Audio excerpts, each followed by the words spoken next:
بسم اللہ الرحمن الرحیم۔ السلام علیکم اسٹوڈنٹس۔ راؤنڈ 2 میں او ایس پی پروگرام ہفتہ نمبر 4 راؤنڈ 2 میں آپ کی ٹیچر اسمت آپ سے مخاطب ہوں، آپ کو خوش آمدید کہتی ہوں۔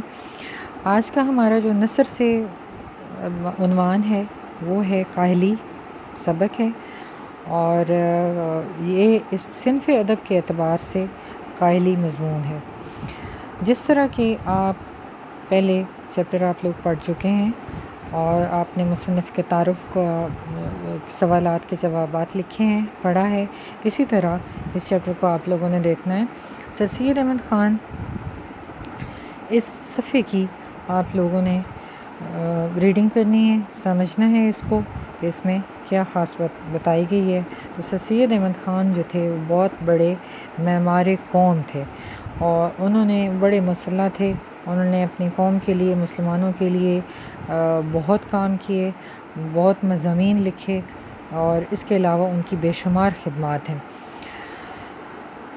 کاہلی کو سبق کو آپ لوگوں نے بلند آواز سے پڑھنا ہے کہ سر سید احمد خان نے کاہلی کے کیا معنی ہمیں بتائیں۔ کاہلی کا ویسے مطلب ہوتا ہے سستی، لیکن انہوں نے اس کی تشریح کس طرح کی ہے۔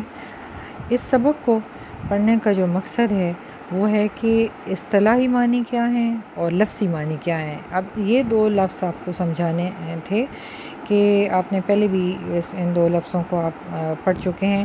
لفظی معنی ہوتے ہیں کہ جو ہم ڈکشنری میں دیکھ سکتے ہیں اصل اس کے معنی کیا ہیں، اور اصطلاحی معنی ہیں جو مشہور ہو جاتے ہیں، جس کو ہم اپنے الفاظ میں بیان کرتے ہیں۔ ڈکشنری کے معنی کچھ اور ہوتے ہیں، لیکن اصطلاح کے طور پر جو متعارف کرتے ہیں وہ معنی اصطلاحی معنی کہلاتے ہیں۔ اردو مضمون نویسی کے ابتدائی اسلوب سے آگاہ کرنا تو یہ مضمون ہے، کیونکہ کاہلی سر سید احمد خان کی تحریروں میں کیا مقصدیت ہے، انہوں نے کیوں تحریریں لکھی ہیں یہ بتانا، اور امت مسلمہ کے زوال کے اہم سبب سے آگاہ کرنا ہے آپ لوگوں کو۔ تو 9th کلاس سب سے پہلے آپ لوگوں نے سبق کے جو مصنف کے تعارف میں سے سوالات کے جوابات آپ نے لکھنے ہیں، اور کوشش کیا کریں کہ ان سوالات کو آپ خود سے بنا لیں، لیکن یہ آپ کی آسانی کے لیے میں نے ویسے بھی بنائے ہیں۔ سر سید نے کس اسکول سے تعلیم حاصل کی اور کس سن میں علی گڑھ کی بنیاد رکھی؟ تو انہوں نے سر سید نے پہلے انگریزی اسکول میں تعلیم حاصل کی اور 1875 میں علی گڑھ کی بنیاد رکھی۔ ایک سوال یہ بن سکتا ہے آگے، سر سید احمد خان نے 1870 کو کون سی علمی اور ادبی رسالہ جاری کیا، کون سا، اور اس رسالے میں کس کے متعلق گہرے اثرات مرتب کیے ہیں؟ تو 1870 میں تہذیب الاخلاق جاری کیا گیا، بہت مشہور رسالہ تھا، اور اس میں اجتماعی زندگی کے متعلق اثرات بیان کیے گئے تھے۔ مولوی عبدالحق کا سر سید کے بارے میں کیا کہنا ہے؟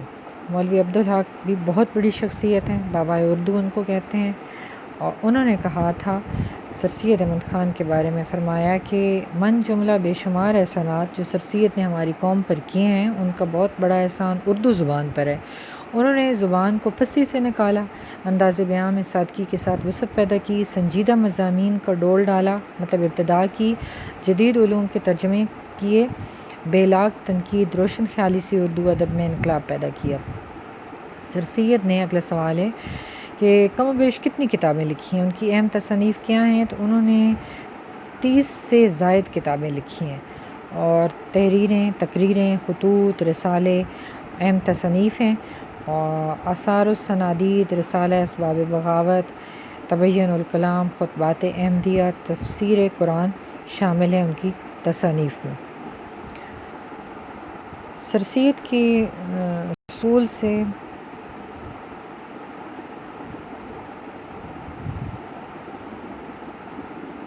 یہ سوال آپ کا ہو چکا ہے۔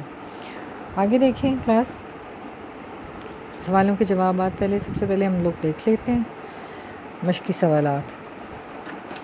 تو پہلا سوال ہے، دلی گواہ کو بیکار چھوڑ دینے کا کیا مطلب ہے؟ اب سر سید احمد خان نے جو ہمیں بتایا کاہلی کا مطلب، اس میں انہوں نے جو بات بیان کی ہے وہ یہ ہے کہ دلی گواہ کو بیکار چھوڑ دینے کا مطلب ہے کہ ہم زندگی سے مایوس ہو جائیں، زندگی کے مشاغل میں حصہ نہ لیں، اپنی فرائض کی ادائیگی نہ کریں، تو یہ کاہلی ہے۔ اگلا سوال ہے مشقی سوالات میں سے، انسان کب سخت کاہل اور وحشی ہو جاتا ہے؟ تو اگر انسان اپنی عقل کو استعمال میں نہیں لاتا، اپنی آرزو کو پورا کرتا رہتا ہے، اپنے فرائض کی ادائیگی کو نہیں کرتا، تو وہ سخت کاہل اور وحشی ہو جاتا ہے۔ کاہلی کی یہ معنی کہ پھر دوبارہ سے ریپیٹ ہو رہے ہیں۔ اگلا سوال ہے کہ کسی نہ کسی بات کی فکر و کوشش میں مصروف رہنا کیوں لازم ہے؟ تو ہمیں اپنی زندگی میں عقل اور شعور کو استعمال کرنا ضروری ہے، کوئی نہ کوئی تعمیری کام کرتے رہنا چاہیے تاکہ اپنی زندگی متوازن رکھ سکیں اور اپنے حقوق اور فرائض کو ہم پورا کر سکیں۔ اگلا سوال ہے نہایت اہم ہے، قوم کی بہتری کیسے ممکن ہے؟ تو قوم کی بہتری اس وقت ممکن ہے جب ہم قوائے عقلی اور قوائے قلبی کو، قوائے عقلی یعنی کہ ہم جتنی بھی صلاحیتیں ہیں انسان کی ان کو کام میں لائیں، کاہلی اور سستی کو چھوڑ دیں اور ضروریات زندگی کو پورا کرنے کے ساتھ ساتھ بہتر بنانے کے لیے کوشش کریں۔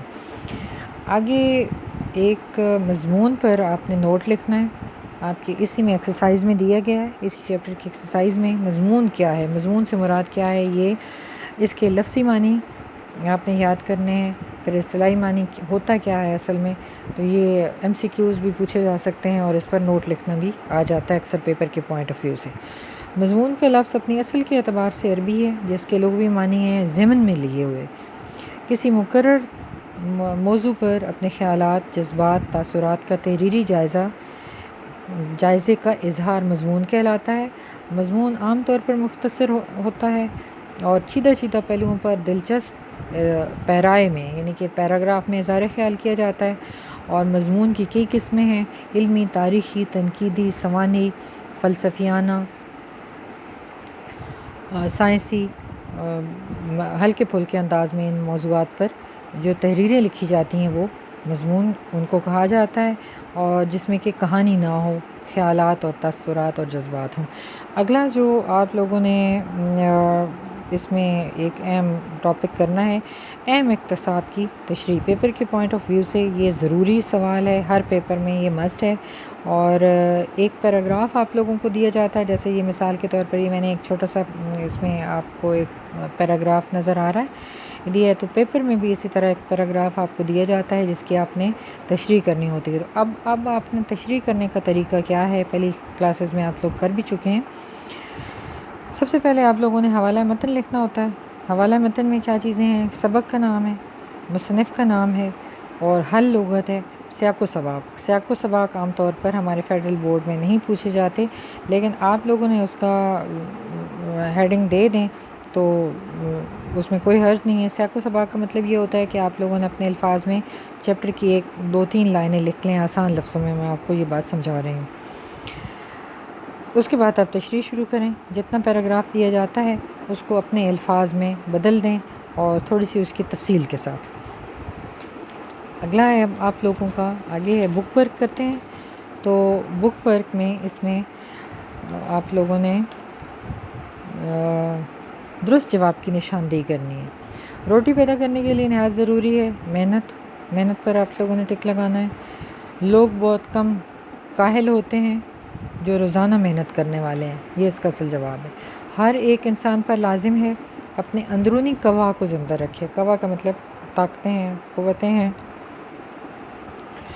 آگے ہے قوم کی بہتری کی توقع کی جا سکتی ہے کاہلی چھوڑ کر۔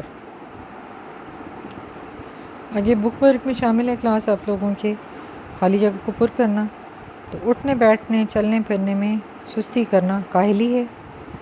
جب اس کی دلی قوا کی تحریک سست ہو جاتی ہے اور کام میں نہیں لائی جاتی تو وہ اپنی حیوانی خصلت میں پڑ جاتا ہے۔ حیوانی خصلت اس میں آئے گا۔ ہمارے ملک میں جو ہم کو اپنے قوائے دلی اور قوت عقلی کو کام میں لانے کا موقع نہیں رہا، اس کا بھی سبب یہی ہے کہ ہم نے کاہلی اختیار کی۔ اس میں کاہلی آئے گا جیم میں۔ کسی شخص کے دل کو ڈیش پڑا رہنا نہ چاہیے، تو بیکار نہیں پڑا رہنا چاہیے، بیکار لفظ آئے گا۔ آگے متضاد الفاظ ہیں: کاہلی، چستی، عقل، بے عقلی، عارضی، دائمی، وحشی، مہذب، وحشی کے معنی جنگلی ہوتا ہے، شک، یقین، مصروف، فارغ۔ آگے آپ لوگوں کا جو ٹاپک ہے وہ ہے غلط درست کی نشاندہی کرنی ہے۔ دلی کا وہ کو بیکار چھوڑ دینا سب سے بڑی کاہلی ہے، درست ہے۔ ہاتھ پاؤں کی محنت اوقات بسر کرنے اور روٹی کما کر کھانے کے لیے ضروری نہیں، غلط ہے۔ یہ سچ نہیں ہے کہ لوگ پڑھتے ہیں اور پڑھنے میں ترقی بھی کرتے ہیں، غلط ہے اس کا۔ کاہلی ایک ایسا لفظ ہے جس کے معنی سمجھنے میں لوگ غلطی کرتے ہیں، یہ درست ہے۔ آگے اعراب لگانے ہیں۔ اعراب لگانے کا پہلے بھی آپ لوگوں کو میں بتا چکی ہوں کہ جیسے منہ سے تلفظ ادا کیا جاتا ہے اسی طرح زیر زبر پیش ان پر لفظوں پر لگائے جاتے ہیں۔ مثال اس کی یہ ہے: کاہل، کاف پر زبر ہے، الف پر جزم ہے، ہے پر زیر ہے اور لام پر جزم ہے، کاہل۔ قوی، قوا لفظ ہے، قوی ویسے یہاں پر نظر آ رہا ہے لیکن قوی کے معنی طاقتور ہوتے ہیں، دلی قوا، یہاں پر کھڑی زبر بھی ہے، تو کاف پر زبر، واو پر زبر اور اس پر جزم ہے، یہ پر۔ طبیعت، تو پر زبر، بے پر زیر، یہ پر جزم، عین پر زبر اور تے پر پھر جزم۔ تحریک، تے کے نیچے زیر ہے، ہے پر جزم ہے، رے کو یہ کے ساتھ تحریک، رے ویسے اس پر بھی جزم ہے اور کاف جو ہے وہ اس کو ہم سائلنٹ جیسے لفظ ہوتا ہے اس کی ایک علامت ہوتی ہے تو اس پر لگائی جاتی ہے، جیسے ساکن کی علامت ہوتی ہے۔ رفع اگلا لفظ ہے، رے پر زبر، فے پر جزم اور عین پر کوئی علامت نہ بھی لگائیں یا جزم لگا دیں تو رفع۔ اوکے کلاس، یہ آپ لوگوں کی یہ لیکچر تھا، ان کو اپنی لوز شیٹ پر خوبصورتی سے اپنی اسائنمنٹس بنائیں اور اس سبق کو سمجھیں، سوالوں کے جواب کو یاد کرنا ہے، لکھتے ہوئے آپ ساتھ ساتھ یاد بھی کیا کریں۔ اوکے جی، اللہ حافظ۔